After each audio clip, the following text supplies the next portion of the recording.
Salut à toutes et à toutes, chers frères, chères sœurs, chers amis, ici votre frère Ahmad pour une nouvelle vidéo. Assalamu alaikum wa rahmatullah. Je vais commencer cette vidéo là par une petite histoire qui s'est déroulée à l'époque du prophète sallallahu alayhi wa sallam. C'était un jour de marché et un juif est rentré dans le marché des musulmans pour venir faire ses achats. Il alla voir alors un musulman et lui dit: je vais acheter ta marchandise là. Et le musulman il regarde le juif là, et il regarde de l'autre côté, il voit un musulman, son frère musulman qui est assis à côté de sa marchandise. Et regardez ce qu'il va dire au juif. Il lui dit: mon frère, je ne voudrais pas être méchant, tu m'excuses. Vraiment, tu m'excuses. Mais tu vois le gars assis là, tu vois le gars qui est assis là-bas. Depuis matin, je n'ai même pas vu un seul client chez lui. On vend la même marchandise, on vend cela au même prix et on a le même fournisseur. C'est la même chose. Mais moi, alhamdoulilah, j'ai déjà eu ma dépense pour demain. J'ai déjà eu ma dépense. De quoi je vais nourrir ma famille. Mais lui là-bas, il est assis. Wallahi, ça me ferait énormément plaisir que tu ailles acheter pour lui. Parce qu'il n'a rien vendu depuis le matin. Je le vois. Le juif, il a dit: ah ok, il n'y a pas de problème. Hein, si c'est ce que tu veux. Il n'y a pas de problème, c'est toi qui le dis. Et il alla trouver ce dernier-là. Ils ont commencé à discuter. Et tout à coup, c'est l'heure de l'appel à la prière. Le gars, il entend, ils sont en train d'appeler à la prière. Et il dit quoi au juif? Il dit: mon frère, tu m'excuses. Wallahi, depuis ce matin, je n'ai rien vendu. Tu es mon premier client. Pour rien au monde, j'aimerais te laisser partir. Je veux que tu achètes. Mais le prophète sallallahu alayhi wa sallam nous a interdit de vendre, de travailler même lorsqu'on entend cet appel-là. Il faut qu'on aille prier. Mais je te le promets, dès qu'on finit, je me précipite pour revenir te vendre. Ça me ferait plaisir énormément si tu pouvais m'attendre. Parce que là, si je te vends là, c'est pas bien. C'est comme si j'ai désobéi au prophète. Le juif, alhamdulillah, c'était un homme compréhensible. Il dit: d'accord, il n'y a pas de problème, tu peux aller. Et dès que l'homme est parti, le juif a analysé le comportement de ces deux personnes-là. Il a dit: mais attends, d'abord je vais chez le premier qui aime tellement pour son prochain ce qu'il aimerait pour lui-même, au point même de m'envoyer chez lui, alors qu'il peut faire le bénéfice avec moi. C'est quoi cet amour-là? Il aime tellement à ce point. Et lorsque je viens chez le deuxième, lui aussi il est tellement attaché à la valeur de sa religion qu'il ne peut même pas me vendre alors que je suis son premier client. Donc ces gens-là, ils ne peuvent être que sur la vérité. Et c'est en ce moment-là que le juif là a dit: Ashhadu an la ilaha illallah wa ashhadu anna Muhammadan Rasulullah. Il est devenu musulman. Il est devenu musulman grâce à quoi? Grâce au fait que les gens la priaient? Grâce au fait que les gens la jeûnaient? Non. Il est devenu musulman grâce au noble comportement de ces derniers-là. Mes frères, mes sœurs, sommes-nous réellement des musulmans?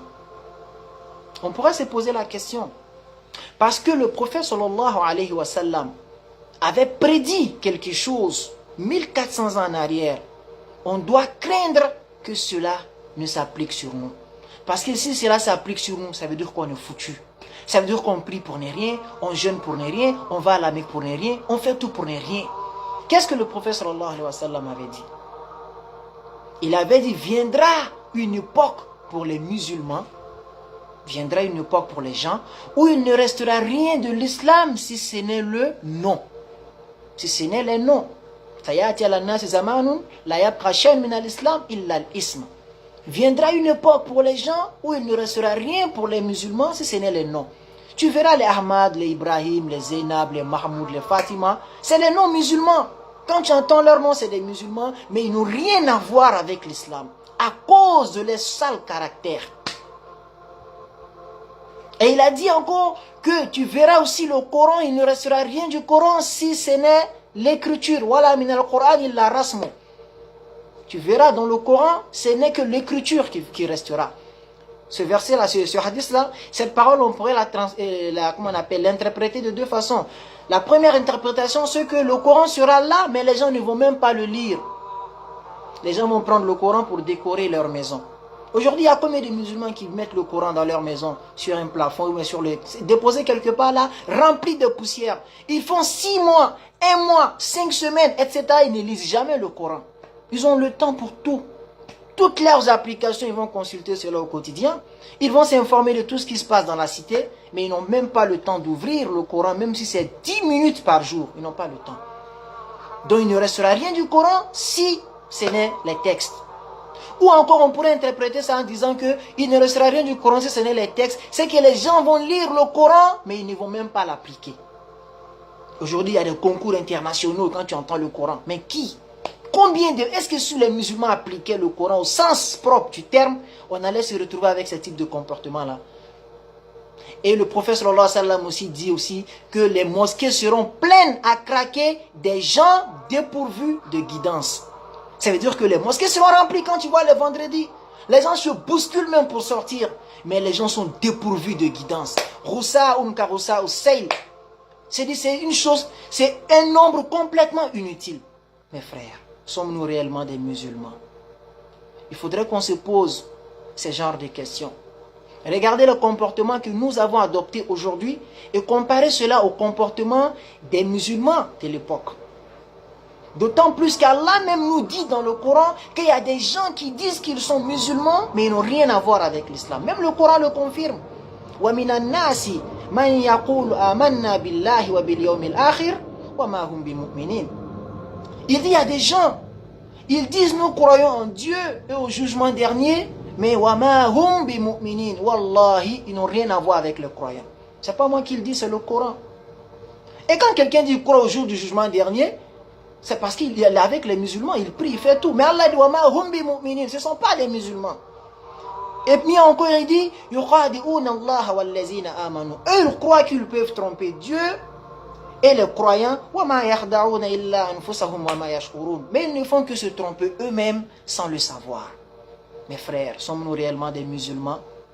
Regardez tous les sales comportements que nous avons réussi à adopter de nos jours. Tout ce que les non-musulmans font, on le fait. Si vous voyez un musulman en train de se priver de quelque chose, ce n'est pas pour Allah. C'est parce que s'il le fait, peut-être les autorités vont le mettre en prison. Si c'est pour Allah, tout ce qui Allah interdit, on le fait. Quand vous allez dans les boîtes de nuit, ce sont les non-musulmans avec les musulmans que vous retrouvez là-bas. Quand vous voyez nos filles s'habiller, elles s'habillent comme les non-musulmans. Elles se coiffent comme les non-musulmans. Elles vont dans les maquis comme les non-musulmans. Elles vont fumer la chicha comme les non-musulmans. Des filles dépourvues de guidance, comme le prophète sallallahu alayhi wa sallam avait dit. Ce qui est le comble, c'est que tu vois d'autres filles prendre le voile, mettre sur leur tête. Ah, le voile, c'est ma vie, je choisis. Alors que tout le bas, c'est un truc sexy. Toi, tu as compris quoi dans le fait de voile? Subhanallah. Il est préférable pour toi de mettre une robe bien, et enlever le voile que de mettre un voile sur un pantalon sexy, ma soeur. Tu fais quoi comme ça? Qu'est-ce que toi, tu as compris de l'islam? Qu'avons-nous compris de l'islam, mes frères? Il faudrait qu'on fasse attention à nos comportements. Allah nous dit dans le Coran, وَقَدِمْنَا إِلَى مَا عَمِلُوا مِنْ عَمَلٍ فَجَعَلْنَاهُ هَبَاءً مَنْصُورًا. Il y a des gens qui viendront au jour du jugement dernier avec toutes sortes de bonnes actions. On va tout regarder. C'est de bonnes actions, ils priaient, ils jeûnaient, ils faisaient ceci, cela. Mais on فَجَعَلْنَاهُ هَبَاءً مَنْصُورًا. Allah dit, moi je vais transformer tout cela en de la poussière. Ça va être comme de la poussière éparpillée, complètement inutile, et la personne sera châtiée. Pourquoi? Parce que tu crois que la prière, le jeûne, le ramadan font de toi un musulman lorsque tu as les pires des comportements. Tu détestes même ton prochain. Tu n'es même pas prêt de voir quelqu'un pauvre sans le dénigrer. Parce que pour toi, les pauvres, c'est des paresseux. Parce que toi, tu es un entrepreneur. Tout le temps, tu es entre deux vols, tu voyages. Tu as des belles voitures, tu fais tout. Tu crois que les pauvres, c'est des paresseux. Et Allah même te dit dans le Coran, Wala yahuddu ala tu'amil miskin. Parmi les gens qu'il a maudit dans le Coran, il a dit qu'ils ont un dur châtiment. Il a dit, Wala yahuddu. Ces gens-là, yahuddu ala tu'amil miskin. C'est-à-dire, ils ne pensaient même pas à nourrir les pauvres. Quand ils voyaient les pauvres, ils étaient dégoûtés. Le prophète sallallahu alayhi wa sallam te dit que tu n'es pas un bon musulman lorsque toi tu vas dormir le ventre plein alors que ton voisin a faim, il dort. Combien de fois tu fais ça? Tu peux prendre des millions, faire tes projets, c'est ta vie, alhamdulillah. Mais toujours il faut penser au fait que tu es musulman, tu vas rendre des comptes et tu dois être différent de ceux qui ne croient pas en Dieu. Toi tu dis tu crois en Dieu, tu as les mêmes comportements que ceux qui ne croient pas en Dieu. Les mêmes fréquentations, les mêmes envies, les mêmes passions. En quoi est-ce que tu es musulman, mon frère? Voilà pourquoi on doit beaucoup lire l'histoire des compagnons pour savoir qu'est-ce qui a fait qu'Allah était satisfait d'eux. On ne peut jamais avoir la satisfaction d'Allah sans passer par le chemin qu'eux ont emprunté. On ne peut pas initier des choses qui vont faire que Allah va nous aimer plus que eux. C'est impossible. Donc allons-y apprendre notre religion. Il y a encore temps avant qu'il ne soit trop tard. Wassalamu alaikum wa rahmatullah.